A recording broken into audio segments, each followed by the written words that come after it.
Saudi আরবের এক অন্ধ হাফেজ, তাকে ডেকে প্রশ্ন করা হলো, আল্লাহ তোমাকে চোখ দে নাই, তুমি না দেখে আল্লাহর এই কোরআন মুখস্থ করেছ, তুমি বলো আল্লাহ যদি তোমাকে চোখ দে তুমি সর্বপ্রথম কি দেখবে?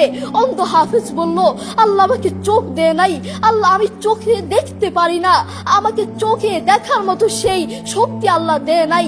আমাকে যদি আল্লাহ চোখ ফিরিয়ে দে, আমি আল্লাহর কসম করে বলতে পারবো আমি আমার মাকে দেখবো না, আমার কলিজার টুকরো সন্তান আছে আমি সন্তানকে দেখবো না, আমার ভাই আছে, আমার বন্ধু আছে, আমার প্রিয় মানুষ আছে আমি তাদেরকে দেখবো না।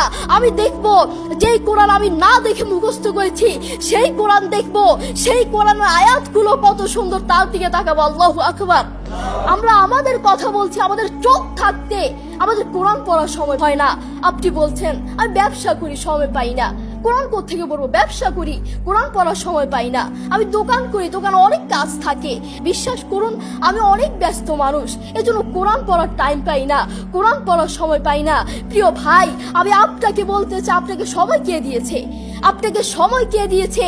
যে আল্লাহ আপনাকে সময় দিয়েছে সে আল্লাহর জন্য আপনি কোরআন পড়তে পারেন না।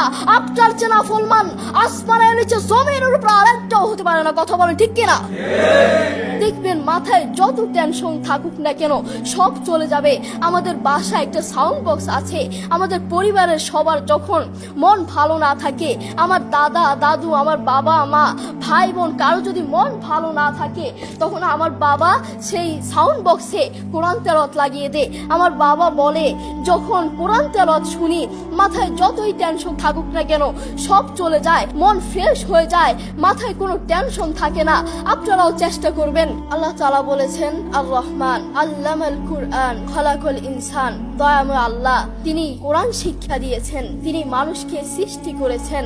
আপনি দেখুন বর্তমান পৃথিবীতে যিনি কোরআন নিয়ে প্রতিবাদ করেছেন, আল্লাহু আকবার, যিনি বর্তমান এই পৃথিবীর বুকে কোরআনের সৌন্দর্য তুলে ধরেছেন, কোরআন যে ভুল নয় তা প্রমাণ করেছেন, তিনি হচ্ছে ডাক্তার জাকির নায়েক হাফিজাহুল্লাহ। তিনি কোরআনের মর্যাদা তুলে ধরেছেন, কোরআন যে ভুল নয় তা প্রমাণ করে দিয়েছেন। এই পৃথিবীর বুকে আপনি দেখবেন পৃথিবীর বহু মানুষ চোখে দেখে না, পৃথিবীর বহু মানুষ কথা বলতে পারে না, পৃথিবীর বহু মানুষ হাঁটতে পারে না, পৃথিবীর বহু মানুষ কানে শুনে না, তবু আল্লাহু আকবার যারা অন্ধ দেখবেন তারা চোখে দেখে না কিন্তু শুনে শুনে এই কোরআন মুখস্থ করে, যারা কানে শুনে না তারাও এই কোরআন মুখস্থ করে, যারা কথা বলতে পারে না তারাও আল্লাহু আকবার দেখবেন এই কোরআন মুখস্থ করে। আমার বাবার একটি মাদ্রাসা আছে, নাম হচ্ছে আল হিদায়াত প্রতিবন্ধী মাদ্রাসা, সেখানে বিভিন্ন প্রতিবন্ধীরা পড়ে। তো সেখানে যিনি প্রধান শিক্ষক, সেখানে যিনি প্রধান টিচার, তার নাম হচ্ছে হাফেজ মোহাম্মদ শরীফুল ইসলাম। তাকেও আল্লাহ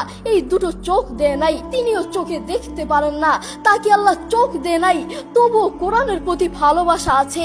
আমি যখনই তার কাছে যাই তখনই দেখি তিনি সব কাজ বাদ দিয়ে তিনি কোরআন তেলাওয়াত করছেন বা কোরআন শুনছেন। যখনই যাই তখনই দেখি তার দুটো সন্তান আছে, তিনি চাইলে তার সন্তানগুলোর চেহারা দেখতে পারে না, তিনি চাইলে তার মাকে দেখতে পারে না, তার বাবাকে দেখতে পারে না, তার আদরের টুকরো সন্তানগুলোকে দেখতে পারে না, তিনি চাইলে তার প্রিয় মানুষকে দেখতে পারে না, তার আত্মীয় স্বজনকে দেখতে পারে না। আপনি দেখবেন সে অন্ধ মানুষগুলো বলবে এই জিনিসটা এই কালার, এই জিনিসটার রং কালো, এই জিনিসটার রং সাদা, এই জিনিসটার রং লাল, কিন্তু তারা তো দেখে না, তারা মানুষ থেকে শুনে শুনে তারপর